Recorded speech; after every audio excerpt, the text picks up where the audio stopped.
லாபம் கமாரோட்டியில் ஜெயிக்கலாம் வாங்க. நிகழ்ச்சிக்கு நம் அரங்கத்திற்கு வந்திருப்பவர் கிரேட் வெஞ்சர்ஸ் நிறுவனத்தின் தலைவரான திரு ஹரிஹரன் அவர்கள். கமாரோட்டியில் ஜெயிப்பது எப்படி என்பது குறித்து நம்முடைய விளக்கம் அளிக்க இருக்காங்க. நேர்களை நீங்கள் செய்ய வேண்டியது டிவி ஸ்கிரீன்ல பிளாஷ் ஆகிட்டு இந்த நம்பருக்கு டயல் செய்து உங்கள் கேள்விகளை கேட்கலாம். வாங்க நிகழ்ச்சி போகலாம். வணக்கம் சார். வணக்கம். நேற்றைய மார்க்கெட் மூவ்மெண்ட்ஸ் எப்படி இருந்தது? அதே மாதிரி நேற்று நிறைய நேர்கள் கோல்டு ஒரு டவுன் ட்ரெண்ட் கொடுத்துட்டே இருக்கு. சில்வர்ல கான்சென்ட்ரேட் பண்றவங்க சில்வர் ஒரு மூவ்மெண்ட் கொடுக்குமா? அதாவது சில்வர் கோல்டுல சேஞ்சஸ் ஏற்படும் போது சில்வர்ல ஒரு சடன் சேஞ்சஸ் ஏற்படுது.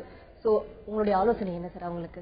ஏதாவது கோல்டு தொடர்ந்து இறங்கிட்டு இருக்குன்னு சொல்லிட்டு ஒரு பக்கம் நம்ம நினைச்சிருக்கிறது. பட் இன்னொரு பக்கம் எடுத்து பார்த்தோம்னா கோல்டு கிட்டத்தட்ட ஒரு வார காலம், கடந்த ஒரு வார காலம் எடுத்தா 1210க்கும் தட் இஸ் 1206க்கும் 1008க்கும் 1225க்கும் இடையில தான் மார்க்கெட் இருந்துட்டு இருக்கு. ஃபால்னா அந்த ஒவ்வொரு பிரைஸ் பேண்டை விட்டு இறங்கிட்டு அந்த பிரைஸ் பேண்ட்ல கிட்டத்தட்ட ஒரு வாரமோ 2 வாரம் மார்க்கெட் அங்கே தான் இருக்கு. ஸோ அந்த வகையில் நேற்று எடுத்து பார்த்தோம்னா யூஎஸ் மார்க்கெட்ல கிட்டத்தட்ட $6 இறக்கத்தை கொடுத்துருக்கு. 1214 முடிவடைஞ்சிருக்கு. வேற இங்க நம்ம மார்க்கெட்ல எடுத்து பார்த்தோம்னா நேற்று முன்தினத்துக்கும் நேற்றுக்கும் கிட்டத்தட்ட கிராமுக்கு 110 ரூபா, 11 ரூபா ஏறி முடிவடைது. 10 கிராமுக்கு 110 ரூபான்னு கிராமுக்கு 11 ரூபா பக்கம் ஏறி முடிவடைஞ்சிருக்கு. இதுக்கு ரீசன் என்னன்னா ருப்பியோட வேல்யூ டிப்ரிஷியேட் ஆகி டாலர் ஸ்ட்ராங் ஆனதுனால கிட்டத்தட்ட 61 ரூபா 53 பைசா ருப்பியோட காஸ்ட் போனதுனால கோல்டு அங்க இறங்கியும் இங்க ஏறி முடிவடைஞ்சிருக்கு. ஸோ நம்ம ஓவரால் ட்ரெண்ட் என்னங்கிறது அங்க நம்ம கவனிச்சுட்டே இருக்கணும். அட் த சேம் டைம் இங்க ருப்பியோட வேல்யூ டிப்ரிஷியேட் ஆச்சுன்னா நமக்கு எதிர்ப்புறமா அங்க இறங்குதேன்னு சொல்லிட்டு ஷார்ட் போயிருப்பாங்க, மார்க்கெட் இங்க ஏறி முடிவடைஞ்சிருக்கும். ஸோ இந்த கன்ஃபியூஷன்ஸ் எல்லாமே இருந்துட்டு இருக்கும். அதுக்காக என்ன சொல்லுவேன்னா ஓவரால் ட்ரெண்ட் என்னங்கிறது அங்க பாத்துக்கலாம். பட் இங்க டெக்னிக்கலா லெவல்ஸ் பார்த்து போறது தான் பெட்டர்னு சொல்லுவேன். ஏன்னா அங்க இறங்குதுன்னு சொல்லிட்டு நேற்று ஷார்ட் பண்ணுவாங்க எல்லாருமே இன்னைக்கு ஸ்டக்கே தான் இருப்பாங்க. ஸோ அதை அவாய்ட் பண்ணலாம். நம்பர் 1. ரெண்டாவது, நேற்று எதுக்காக கோல்டு இறங்குச்சு அப்படின்னா டாலர் ஸ்ட்ராங்கா இருக்கு. மேலும் யூஎஸ்ல ஈக்விட்டி மார்க்கெட் பெட்டரா பெர்ஃபார்ம் பண்ணதுனால டாலர் ஸ்ட்ராங்கா கோல்டு இறங்கி இருக்கு. அதனை அடுத்து வெள்ளியும் மோரலஸ் அங்கே இறங்கி இருக்கு. வேற இங்க நமக்கு எடுத்து பார்த்தா 150 ரூபாய் ஏறி முடிவடைஞ்சிருக்கு வெள்ளியோட காஸ்டும் ஒரு கிலோக்கு. தொடர்ந்து நேற்றைய மார்க்கெட் மூவ்மெண்ட்ஸ் பத்தி பேசுறதுக்கு முன்னாடி பெங்களூர்ல இருந்து ஒரு நேர்ல இருக்காங்க. வணக்கம் சசி. வணக்கங்க. Good morning sir. Good morning sir. Crude, NG, gold. So இன்னைக்கு கரண்ட் ஆக்சுவலி ட்ரெண்ட் எப்படி இருக்குது? ஆக்சுவலி நேற்று சடனா க்ரூட்ல ஒரு மூவ்மெண்ட் பாக்குறோம். ஃபைனல் 855ல முடிஞ்சது இல்லையா? சோ எதனால திடீர்னு மேலே ஏறிச்சு? ஒன்னு, அதுக்கப்புறம் 2 ட்ரெண்ட் அது மாறுதா? அதாவது இப்போ 1 hour சார்ட்லயே பாத்தீங்கன்னா அது அப் ட்ரெண்ட் பிரேக் ஆயிடுச்சு. அந்த 800 லெவல்ஸ் கிராஸ் ஆயிடுச்சு. சோ இன்னைக்கு நம்ம என்ன பண்ணலாம்? அதாவது வாங்கி விக்கலாமா அல்லது வித்து வாங்கலாமா? இந்த 3 கோல்டு, என்ஜி, இதுவும். க்ரூட பொறுத்தவரையில நேற்று யூஎஸோட எக்கானமி பெட்டர் அப்படிங்கறதுனால டாலர் ஸ்ட்ராங்கா இருக்கு. டாலர் ஸ்ட்ராங் ஆனதால கோல்டு இறங்கி இருக்கு. அது ஒரு பக்கம். இன்னொரு பக்கம் டாலர் ஸ்ட்ராங் ஆச்சு அப்படின்னா யூஎஸோட எக்கானமி பெட்டரா இருக்குன்னா பொருளாதாரம் நல்லா இருந்தா கண்டிப்பா கச்சா எண்ணெயோட தேவைப்பாடுகள் அதிகரிக்கும் அப்படிங்கறதுனால க்ரூட் காஸ்ட் நேற்று $94.75 அங்க. இங்க அதுவும் இல்லாமல் இங்க ருப்பியும் டிப்ரிஷியேட் ஆனதால இன்னும் கூடுதலாக ஆயிட்டு இன்னைக்கு நேற்று 5850ல முடிவடைஞ்சிருக்கு ஆயிலோட கரண்ட் கான்ட்ராக்ட். அந்த என்ஜியை பொறுத்த வரைக்கும் அகைன் இட் ஃபாலோஸ் ஆல்வேஸ் ஓரளவுக்கு என்ஜி ஃபாலோஸ் க்ரூட் அப்படிங்கிறதும். அது மட்டும் இல்லாமல் அகைன் விண்டர் சீசன் ஸ்டார்ட் ஆக போகுது. ஒரு மாதிரி இப்பவே இந்த ப்ரீ சிச்சுவேஷன் டிமாண்ட் இப்பவே ஸ்டார்ட் ஆகும். அது ஒண்ணு. அது மட்டும் இல்லாமல் யூஎஸ் மார்க்கெட்டும் பெட்டரா இருக்குன்றதுனால கண்டிப்பா ஆயில் கன்சம்ஷன் அண்ட் தென் கேஸோட கன்சம்ஷன் அதிகமா இருக்கும்ன்ற எக்ஸ்பெக்டேஷன்ல கேஸும் மேல போயிருக்கு. கோல்டை பத்தி ஆல்ரெடி சொல்லிட்டேன். டாலர் ஸ்ட்ராங், அதனால கோல்டு வீக்னு சொல்லலாம். இன்னைக்கு ஆயிலோட இன்ட்ராடே லெவல்ஸ் எடுத்து பார்த்தோம்னா 5855க்கு மேல போச்சுன்னா பை பண்ணலாம். முதல் டார்கெட் 5897 இருந்தாலும் 15 ரூபா லாபத்துல வெளியாகலாம் சொல்லலாம். அதே டவுன் சைட்ல 5789 கீழே செல்லிங் போனால் 10 ரூபா லாபத்துல வெளியாகிறது நல்லது. தொடர்ந்து பேசுவோம் சார். மதுரையில இருந்து ஒரு நேர்ல இருக்காங்க. வணக்கம் கந்தன். வணக்கம் மேடம். சொல்லுங்க கந்தன், கேள்வி என்னன்னு கேளுங்க. நான் கந்தன் பேசுறேன் மதுரையில இருந்து. வணக்கம், சொல்லுங்க. வணக்கம் சார். வணக்கம். இப்ப காப்பர் சார் ஒரு வாரம் 432, ஒரு வாரம் 412, இப்படி ஒரு நிலை இல்லாமயே போயிட்டு இருக்கு சார். அது என்ன காரணம்? காப்பர் நிலை இல்லாம இல்ல, ஒரு லாங் டேர்ம் ரேஞ்ச் 412க்கும் 430க்கும் இடையில மார்க்கெட் இருந்துட்டு இருக்கு. ஒன்னும் ஐதர் அப் சைடு இல்ல டவுன் சைடு. நேற்று மட்டும் பேஸ் மெட்டல்ஸ் எல்லாமே கொஞ்சம் வீக்காக முடிவடைஞ்சிருக்கு. ஏன்னா சைனீஸ் டே எக்கானமி கொஞ்சம் சரியில்லைங்கிற மாதிரி சைனீஸ் டேட்டா வெளியானதுனால மட்டும் கொஞ்சம் ஃபாலோ. அது மட்டும் இல்லாம ஹாங்காங்ல இந்த ப்ரொடெஸ்ட் நடந்துட்டு இருக்கு. அந்த ப்ரொடெஸ்ட்னாலையும் வந்து இங்க டிஸ்டர்பன்ஸ் லெக் பேஸ் ரிக்வயர்மெண்ட் எப்படி இருக்குமோன்றது தெரியாம இருக்கிறதுனால கொஞ்சம் வீக்கா இருக்கு. மற்றபடி வந்து இங்க காப்பரை பொறுத்தவரையில இட்ஸ் பியூர் ரேஞ்ச் பவுண்ட் மார்க்கெட்னே சொல்லலாம். வந்து பேசுவோம் சார். பெங்களூர்ல இருந்து நெக்ஸ்ட் காலர் லைன்ல இருக்காங்க. வணக்கம் விஜயகுமார். வணக்கம் மேடம். பேசுங்க. வணக்கம் சார். வணக்கம் சார். ஆக்சுவலா இப்போ கோல்டு அண்ட் சில்வர் வந்து பாட்டம் லெவல் ஆயிடுச்சுங்களா? இல்ல பாட்டம் லெவல் ஆயிடுச்சுன்னா அது எப்படி நம்ம கண்டுபிடிக்கணுங்கிறது கொஞ்சம் விளக்க முடியுங்களா? நான் டிவி பார்த்து தெரிஞ்சுக்கிறேன். கோல்டு அண்ட் சில்வர் பாட்டம் லெவல்ன்றது இப்பவே பாட்டம் தான் இருக்குன்னு சொல்லலாம். $1920 இருந்து சென்ற வருடம் 1520 இருந்து இந்த வருடம் ஆரம்பத்தில் 1380 வரைக்கும் போன கோல்டு இன்னைக்கு 1200னா இட்ஸ் டீசன்ட் ஃபால் தான் சொல்லலாம். கிட்டத்தட்ட வந்து 1380க்கு எடுத்து பார்த்தாலே எப்படியுமே வந்து ஒரு 20% ஃபால், கிட்டத்தட்ட ஒரு 15% ஃபால்னு சொல்லலாம். ஒரே வருஷத்தை மாதத்துக்கு ஒரு 1.5% இறக்கத்தை கொடுத்துருக்கு மார்க்கெட்ல. ஸோ இந்த இடத்துல பை பண்ணலாமா? பை பண்ணலாம் நீங்க. ஆனால் ஸ்டாப் லாஸ் மட்டும் $1200 மார்க்கெட் முடிவடைஞ்சதுன்னா நீங்க ஸ்டாப் லாஸ் போட்டு வெளியேறலாம் நீங்க. நன்றி சார். எப்போதுமே வந்து ருபி வேல்யூ வந்து டெப்ரிஷியேட் ஆகும்போது நம்ம கமாடிட்டி மார்க்கெட்ல வந்து சேஞ்சஸ் வந்து சடனா காட்டுமா, இல்ல அதே டைம்ல கமாடிட்டி மார்க்கெட் சரியுமா சார்? லைவ்ல இருக்கும். 99% லைவ்ல தான் மூவ் ஆயிட்டு இருக்கும். ஏன்னா அந்த கேப் இருக்குன்னா அந்த கேப்ல ஆதாயம் பார்க்கறதுக்கு ஒரு பெரிய டீம் இருக்கு. இப்ப நாங்களாம் என்ன பண்ணுவோம்னா ருப்பியும் பார்த்துட்டு இருப்போம் ஒரு பக்கம், இன்னொரு பக்கம் யூஎஸ்ல டாலர் ரேட் என்னன்னு பார்ப்போம், இன்னொரு பக்கம் டாக்ஸேஷன் ஆல்ட்ரேஷன் இருக்கா, சும்மா லைட்டா இருக்கும், ஃபண்டமெண்டல் நியூஸ் போயிட்டே இருக்கும். ஏதாவது கேப் கிடைச்சுன்னா அந்த கேப்பை ஃபில் பண்றதுக்காக நாங்களும் பையோ செல்லோ பண்ணுவோம். ஸோ அப்படி பண்ணும் போதும் சில நேரங்கள்ல அங்க டாலர் அப்படியே டாலர்ல காஸ்ட் அப்படியே நிற்கும், இங்க காஸ்ட் எங்களுக்கு எதிர்ப்புறமா போறதுக்கும் வாய்ப்புகள் உண்டு. அதுவும் 80% சக்சஸ் ஆகும். ஸோ அதனால ருப்பி எப்பவுமே வந்து கரெக்டா மேட்ச் 99% மேட்சே தான் போயிட்டு இருப்பாங்க. மேலும் பேசும் சார். நெக்ஸ்ட் காலர் லைன்ல இருக்காங்க. வணக்கம் ஐயோ. வணக்கம் மேடம். சார் வணக்கம் சார். கேளுங்க. வணக்கம் சார். நான் என்ன கேட்கறேன்னா, இப்போ காப்பரும் க்ரூட் ஆயில் வந்து ஒரு முக்கியமான கமாடிட்டி. இது வந்து கண்டிப்பா ஒரு நீடுள்ள ஐட்டம். க்ரூட் ஆயில் வந்து லாஸ்ட் இயர் பாத்தீங்கன்னா நவம்பர் கான்ட்ராக்ட் வந்து 85 கிட்ட போயிருக்கு, 8500. அதே மாதிரி காப்பர் வந்து செப்டம்பர் கான்ட்ராக்ட் வந்து 550 போயிருக்கு. அது ஒரு போன வருஷம் போன ஐட்டம் வந்து இந்த வருஷம் வந்து இவ்வளவு கம்மி இருந்த என்ன காரணம்? டிமாண்ட் இல்ல சொல்லாமா வேற ஏதோ ஒரு ஸ்பெசிபிக் காரணமா இருக்கும்? முக்கியமான காரணம் என்ன? கொஸ்டின் கொஞ்சம் சுருக்கமா கேளுங்களேன், என்ன கேட்க வரீங்கன்றது தெரியல. ஐயோ உங்க கேள்வி என்னன்னு சுருக்கமா தெளிவா கேளுங்க. காப்பரும் க்ரூட் ஆயிலும் ஒரு முக்கியமான ஒரு கமாடிட்டி, இந்த அளவுக்கு இறங்கிருக்கு என்ன காரணம்? இந்த அளவுக்கு இறங்கிறதுக்கு என்ன காரணம்? காப்பர் அண்ட் க்ரூட் ஆயில் வந்து முக்கியமான கமாடிட்டி. இறங்கவே இல்லையே. சரி, நீங்க வந்து சென்ற வருடம் க்ரூட் ஆயிலோட காஸ்ட் $99 $100 இருந்துச்சு. இப்ப $95 இருக்கு. கிட்டத்தட்ட வந்து வெறும் 5% இறக்கத்தை தான் கொடுத்திருக்கு. ஒன்று அது ஆப்வியஸா ஒரு நார்மலான டிமாண்ட் சப்ளை. அதாவது ஒரு கமாடிட்டி வந்து ஒரு நாளைக்கே 5% இறங்கலாம் ஏறலாம் அப்படிங்கறது தான் வந்து ஒரு இட்ஸ் தியரின்னு சொல்லலாம். ஸோ அந்த மாதிரி பார்க்கும்போது ஒரு வருஷத்துல 5% ஒரு பெரிய இறக்கமும் கிடையாது. காப்பரை பொறுத்த வரைக்கும் சென்ற வருடம் இதே விலை 445 450 இருந்தது.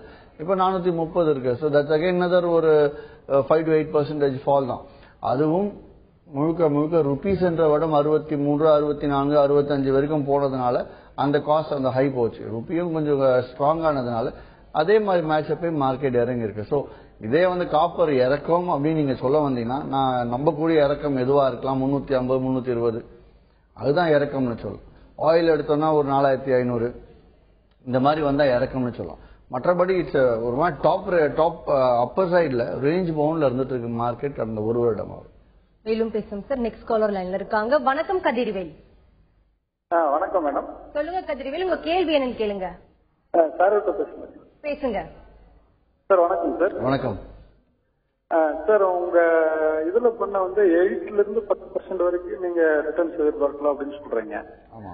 இப்ப இந்த 9 ஸ்கிரிப்ட்ல எந்த ஒரு ஸ்கிரிப்ட் எடுத்து பண்ணாலும் அந்த 8 இருந்து 10% எதிர்பார்க்கலாங்களா?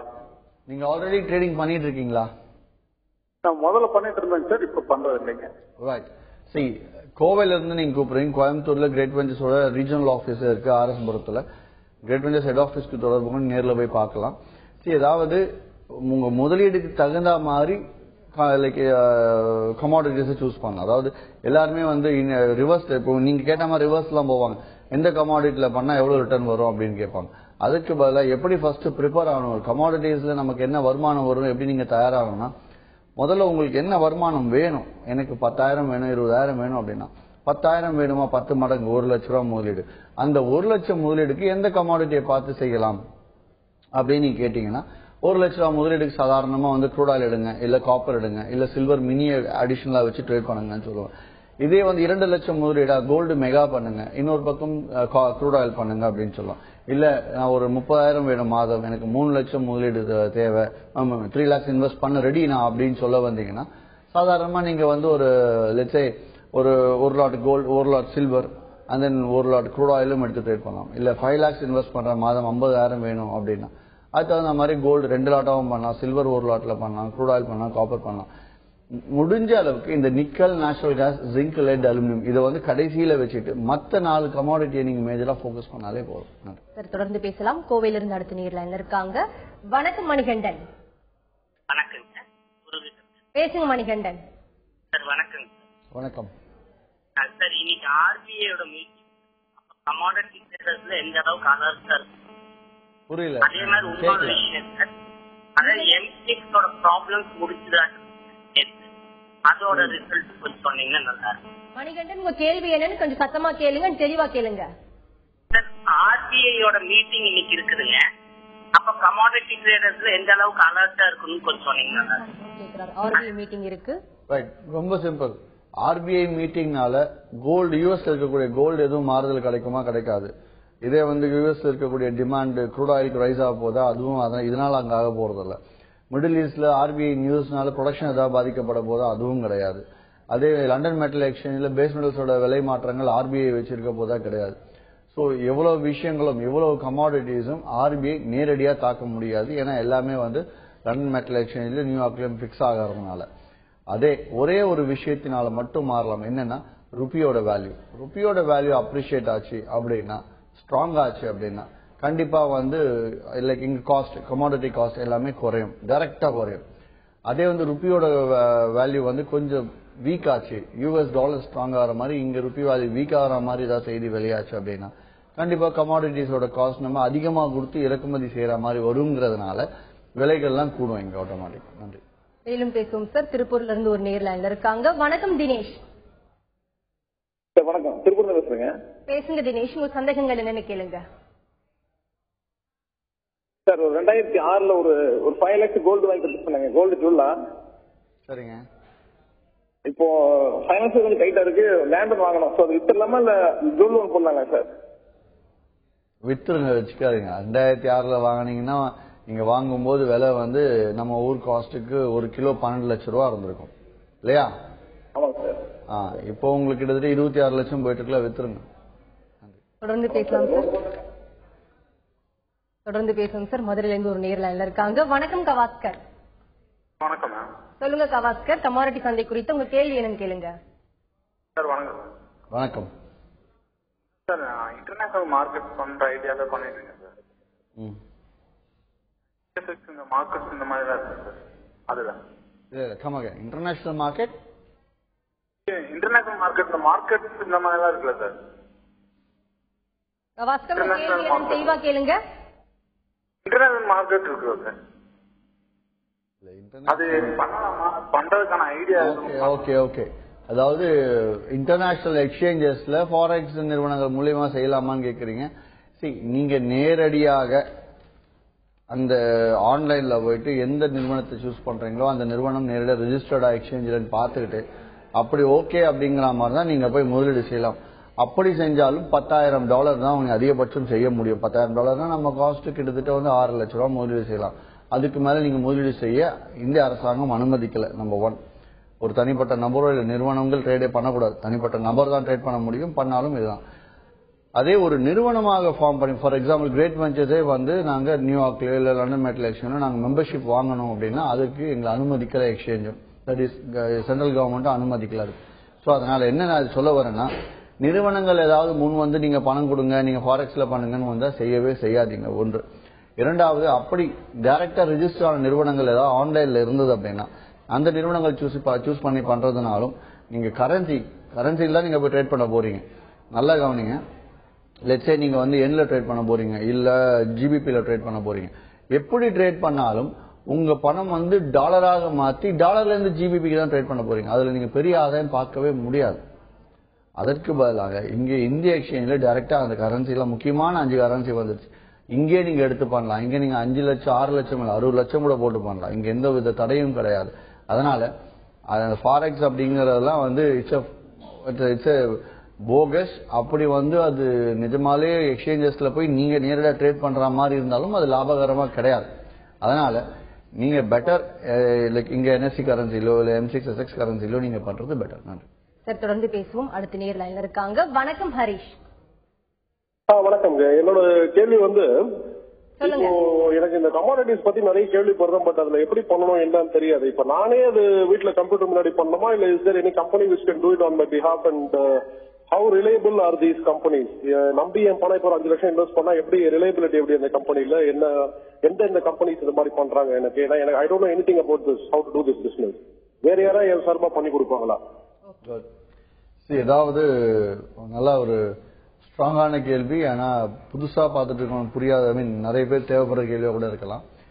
ஏதாவது கமாடிட்டிஸ் அப்படிங்கறது இப்போ ஃபார் எக்ஸாம்பிள் ஸ்டாக் மார்க்கெட்ல நீங்க ட்ரேட் பண்ணணும் அப்படின்னா டைரக்டா போய் மும்பை பங்கு சந்தையோ தேசிய பங்கு சந்தையிலோ கரெக்டா அந்த எக்ஸ்சேஞ்சிலே போய் நீங்க முதலீடு செய்ய முடியாது. ஆனால் அந்த எக்ஸ்சேஞ்சுக்கு ரெஜிஸ்டர் ஆன மெம்பர் யாரோ அவங்க கிட்ட எல்லாம் போய் ட்ரேட் பண்ணலாம். அதே மாதிரி கமாடிட்டிஸ்க்கு மல்டி கமாடிட்டி எக்ஸ்சேஞ்ச் அப்படின்னு சொல்லிருக்கு. இந்த மல்டி கமாடிட்டி எக்ஸ்சேஞ்சில் ரெஜிஸ்டர்ட் மெம்பர்ஸ் யாருன்னு பார்த்தா லிஸ்ட் ஆஃப் கம்பெனிஸ் இருக்கும். அது எங்க போய் பார்க்கலாம்னா கூகுள்ல போயிட்டு MCX இந்தியான்னு அடிங்க. MCX இந்தியான்னு அடிச்சீங்கன்னா ஃபர்ஸ்ட் லிங்கே வரும், mcxindia.com வரும். அதுல போனீங்கன்னா அந்த மேல இருக்க லிங்க்ஸ்ல மெம்பர்ஸ் டீடைல்ஸ்னு இருக்கும். அந்த மெம்பர்ஸ் டீடைல்ஸ்ல போயிட்டு நீங்க கேள்விப்பட்ட நிறுவனம் அதுல ஃபர்ஸ்ட் பதிவா இருக்காங்களா அப்படின்னு சொல்லிட்டு நீங்க தெரிஞ்சுக்கலாம். ரொம்ப சிம்பிளா அதுல போனா மெம்பர் ஐடி, எங்க ரெஜிஸ்டர் இருக்காங்க, இமெயில் ஐடி, எப்ப ஆரம்பிச்சாங்க, எல்லா விஷயங்களுமே அதுல இருக்கும். அதை பார்த்து ஃபர்ஸ்ட் நிறுவனத்தை கன்ஃபார்ம் பண்ணலாம். அதுக்கடுத்து அந்த நிறுவனம் சரியான முறையில் நிறுவனம் ரெஜிஸ்டரா இருந்தாலும் ரெஜிஸ்டர் நிறுவனம் சஸ்பெண்ட் ஆகிறதும் உண்டு. அதனால அந்த ரெஜிஸ்ட்ரேஷன்ல லெஃப்ட் சைட்ல வந்து உங்களுக்கு கிளியரா அதுல நீங்க கொஞ்சம் அலசினீங்கன்னா ஃபர்ஸ்ட் லிங்க்லயே வந்து சஸ்பெண்டட் மெம்பர்ஸ் இருக்கும், டெர்மினல் டிசேபிள்மெண்ட் இருக்கும். அதுல போய் பாத்தீங்கன்னா அதுல ஏதோ அந்த மாதிரி நிறுவனங்கள் இருக்கான்னு பார்த்தா நிறுவனத்தோட ஸ்டெபிலிட்டி என்னன்னு நீங்க தெரிஞ்சுக்கலாம், ஏதாவது ஒழுங்கா பண்றாங்களான்றது. அதுக்கடுத்து அந்த நிறுவனம் கரெக்டா சரியான முறையில் பயிற்சி கொடுக்குறாங்களா அப்படிங்கறத பார்க்கலாம். நீங்க முதலீடு செய்யக்கூடிய பணம் எக்ஸ்சேஞ்சுக்கு போனாதான் நீங்க ட்ரேட் பண்றதுக்கு அலோவ் பண்ணுவாங்க நிறுவனங்கள். அதனால அது அது அது முதல் 2 நாள்லயே உங்களுக்கு தெரிஞ்சிடும். இது நீங்க இன்வெஸ்ட்மெண்ட்காக கேட்டீங்க. அது மட்டும் இல்லாமல் MCX ரெஜிஸ்டர்ட் மெம்பரா இருந்து உங்களுக்குன்னு ஒரு கிளைண்ட் கோட் கொடுப்பாங்க. அந்த கிளைண்ட் கோட் கொடுத்துட்டாங்க அப்படின்னாலே எக்ஸ்சேஞ்ச் வந்து மறைமுகமாக பொறுப்பேற்றுக்குது. அதாவது உங்களோட பணத்துக்கு அவங்களும் மறைமுகமாக பொறுப்பேற்கிறாங்க. பட் முழுக்க எக்ஸ்சேஞ்ச் தான் அந்த நிறுவனம் தான் கேரண்டி. அது மட்டும் இல்லாமல் இப்ப புதுசா வந்து கமாடிட்டி கேரண்டி ஃபண்ட்னு சொல்லிட்டு ஒரு ஃபண்ட்ஸ் அலாட் பண்ணிருக்காங்க. அதாவது நிறுவனங்கள் ஏதாவது பப்ளிக்கை ஏமாத்திட்டால் அந்த எக்ஸ்சேஞ்சும் அதுல வந்து பங்கெடுக்கிறதுக்கான ஒரு சேவிங்ஸும் அதுக்காக தான் பெனால்டிஸ் சார்ஜ் பண்ணிட்டு இருக்காங்க இப்போ சமீப காலத்துல. இதனை அடுத்து நீங்க வந்து ட்ரேடிங் பண்ண ஸ்டார்ட் பண்ணும்போது நிறுவனம் சரியான முயற்சியில பயிற்சி கொடுப்பாங்க. பயிற்சி கொடுத்ததுக்கு அப்புறம் முதல்ல வந்து உங்களை எந்த கமாடிட்டி சூஸ் பண்ணணும், எவ்வளவு இன்வெஸ்ட் பண்ணணும், எந்த கமாடிட்டில பண்ணணும், அது மட்டும் இல்லாம நீங்க வீட்ல இருந்தும் ட்ரேட் பண்ணலாம், போன் மூலமாவும் ட்ரேட் பண்ணலாம், இல்லைன்னா நீங்க ஆபீஸ்க்கே வந்தும் ட்ரேட் பண்ணலாம். இப்போ கிரேட் வெஞ்சர்ஸ் எடுத்துட்டீங்கன்னா கிட்டத்தட்ட 11 நேரடி மண்டல அலுவலகம் 62 கிளைகளும் இருக்கு. நீங்க சென்னை அப்படின்னா சென்னை கிரேட் வெஞ்சர்ஸ் ஹெட் ஆபீஸ்க்கு வந்தீங்கன்னா உங்களுக்கு ஓரிரு நாட்கள் டெய்லி ஒரு 2-3 மணி நேரம் உங்களுக்கு பயிற்சி கொடுப்பாங்க. அதுக்கப்புறம் நீங்க பிடிச்சிருந்தோம்னா இன்வெஸ்ட்மெண்ட் பண்ணிட்டு நீங்க சாஃப்ட்வேர் வச்சு நீங்க இங்கே ட்ரைனிங் எடுத்து கிரேட் வெஞ்சர்ஸ் ட்ரைனிங் எடுத்து அப்புறம் நீங்க வீட்டுல இருந்தும் ட்ரேட் பண்ணலாம். சோ இது எந்த முறை 3 முறைகள் இருக்கு. ஒன்னு போன், இல்லைன்னா நீங்க நேர்ல வந்து பண்றது, இல்ல வீட்டுல இருந்து பண்றது. சோ இதை கத்துட்டு நீங்க வீட்டுல இருந்தே கூட செய்யலாம்.